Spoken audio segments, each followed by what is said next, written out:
Hello guys, Croft is here. One of the biggest plot twists in Prometheus was the realization that the engineers hated humanity. However, this may be a complete misunderstanding of the engineers' intentions. In fact, they may have loved humans just in a way that we simply cannot comprehend. What looks like death through mutation from a human perspective can be salvation or divine rebirth inside a radically alien religion. In fact, if we carefully examine Prometheus, engineers did not want to destroy humanity, but quite the opposite. They actually wanted to upgrade and transform humans into higher-level species, the Deacons. To them, the Deacon isn't a monster, it's the pinnacle of creation, the final form of being. And this has been right under our noses all this time. The quasi-religious reverence to the black goo, the Deacon deity, and even the offspring creature in alien Romulus all point to the fact that the engineers viewed black goo mutations as a sacred rebirth. If the goo was merely a weapon, why surround it with worship, symbols, and ritual placement? So let's carefully examine all the clues in the movie that were telling us all along that the engineers did not actually hate humans. The opening scene clearly establishes that the creation of new life requires the sacrifice of the old, which is exactly how humanity was created, through black goo-induced sacrifice. So from the very beginning, it's hinted that the black goo is a powerful, life-altering pathogen that does not kill but transforms. Later in the movie, the crew finds a room with a giant head statue, a monument the engineers revered. But one of the most important aspects of the statue is that it clearly portrays the engineer in the process of mutation. Therefore, it is actually a shrine to mutation itself, which for the engineers was sacred. Why would you build a shrine to something you consider purely evil? The head has clear spots and lesions of the black goo pathogen, portraying the exact same mutation that the decapitated head they discovered went through. The visual match is too precise to be accidental. These mutations might seem hostile and aggressive, but for the engineers, they are sacred rituals they believe in. And to them, they are not invasive, but good and benevolent. In their dark worldview, violent transformations aren't automatically bad. They are a path to salvation. But most importantly, behind the head, there's a giant mural with the Deacon in a crucifix pose. They weren't scared of that creature, they worshipped it. However, the mural goes even further. Most people miss that the mural also portrays facehuggers impregnating engineers, indicating the creation process for the Deacon, their deity. Facehuggers and impregnation imagery suggests that the method of creating the Deacon is part of their sacred narrative. The mural isn't just devotional art, it's the creation myth. And that reframes the horror completely. What we interpret as a grotesque death, impregnation, chest-burster birth, and the body torn open could be the ultimate rebirth in the engineer theology. A violent and invasive metamorphosis that turns the individual into something closer to godhood. The bowl from the beginning of the movie is placed right in front of the Deacon mural, further proving Deacon's deity status. Therefore, the most important takeaway that most people miss or misinterpret is that for the engineers, being impregnated and giving birth to a Deacon is a good thing. It's a divine rebirth into their god and could even be considered a way to transcend into heaven or an afterlife. The black goo urns in front of the Deacon mural clearly indicate that they were a way to summon the engineer's god, the Deacon. The rest of Prometheus, Covenant, and Romulus seem to eerily align with this theory. In a deleted scene with Vickers, Yannick says that the temple is probably an engineer bioweapon facility, which could be a classic misdirection in the movie. It's a perfect example of how humans project their own perspective onto completely different, literally alien worlds.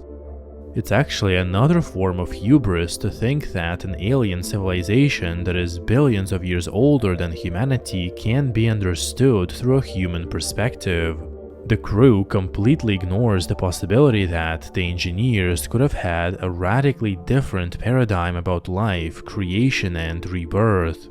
Even David projects his own perspective about life and creation onto the engineers, dismissing the possibility that they had a fundamentally different worldview. In a religion of bioengineering and mutations, what humans call a weapon could be the engineer's most sacred ritual. Therefore, with this information in mind, the engineer's attack and the ending of the movie present themselves in a completely different light. When the engineer awakens, he first looks pleased and benevolent, but as soon as he touches David, you can clearly see a subtle change in his demeanor. The engineer realizes that he has to upgrade humanity before it merges with robots and AI. To him, artificial life is not progress, it's contamination of the lineage he intended to perfect. Therefore, by rushing to launch the ship with the pathogen to Earth, the engineer wants to transform humanity into their divine deities, the Deacons, rather than destroy it. What we interpret as an extinction attempt could be, in the engineer's eyes, a mass ascension. And this was clear in the movie all along. In Prometheus, the black goo never killed anybody directly, but transformed them into xenomorph-like creatures. And it's a pretty consistent pattern. The black goo mutates, but it doesn't kill. The pathogen was transforming Holloway, but he decided to terminate himself by walking into the fire, so we'll never know what the final result of Holloway's mutation could have been. The black goo did not kill Fifield either, it made him xenomorph-like, amplifying his hostile and erratic personality.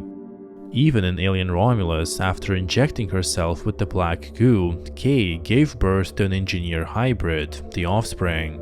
These effects further prove that the engineers wanted to transform humanity into something they considered a higher life forms, Deacons, or even engineer hybrids like the offspring.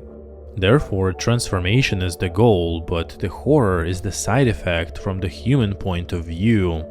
From that twisted perspective, engineers did not hate humans. They might have even loved them in a diabolic sense. The engineers could have been growing or cultivating humanity as perfect hosts to resurrect their deities. A farmer doesn't hate the crop, he cultivates it for harvest, even if the harvest is violent. Obviously, from the human perspective, we don't want to be transformed or upgraded through such violent and invasive methods. But from the engineers' perspective, they were doing humanity a favor by turning us into their gods. To us, it's desecration, but to the engineers, it's baptism. And this is actually the same thing we do with computer programs. We upgrade them. We upgrade the old software or the operating system, transforming the old version into the new one. So the old state doesn't survive, it becomes something else. This analogy was perfectly exemplified in David. Just like David 8 was the latest Android model, the engineers wanted to upgrade humanity according to their newest design. So in that sense, the engineer's urgency isn't "I must punish humans," but "I must upgrade them before they become something unrecognizable." The engineer rushed to launch the ship because humanity was probably the best host, the best candidate to resurrect their Deacon gods. As we saw in Alien Covenant, the black goo simply mummified the beings on Planet 4. They were far from ideal hosts for the engineer's designs. Whether they were another engineer creation or part of the same race as the LV-223 engineer, they could not spawn the engineer deity, the Deacon. So if the engineers wanted their god to return, they needed the right biological key. The only reason that at the end of Prometheus the engineer was able to give birth to the Deacon is because humans were involved in the mutation chain through the trilobite impregnation. The trilobite was Elizabeth Shaw's baby. So the mutation chain only leads to Deacons when human biology enters the equation. This proves that human DNA is special and has some unique components that allow the emergence of engineer gods. Therefore, it was foolish to view the engineers through a human-centric lens and assume that the engineers hated humanity, when in reality they wanted human race to go through a divine rebirth, resurrecting as deacons that they considered the pinnacle of creation. In other words, the engineers did not hate humanity, they wanted to upgrade us into their deacon deities. And that love is exactly as terrifying as it sounds. Thank you guys for watching. Obviously, the engineers' intentions are very ambiguous in the movie, and it's almost impossible to decipher their theology and their actual goals. However, it seems more and more likely that the engineers did not simply hate humans in the human sense. They were cultivating and growing humans for some dark purpose, which could very well be the resurrection of their god.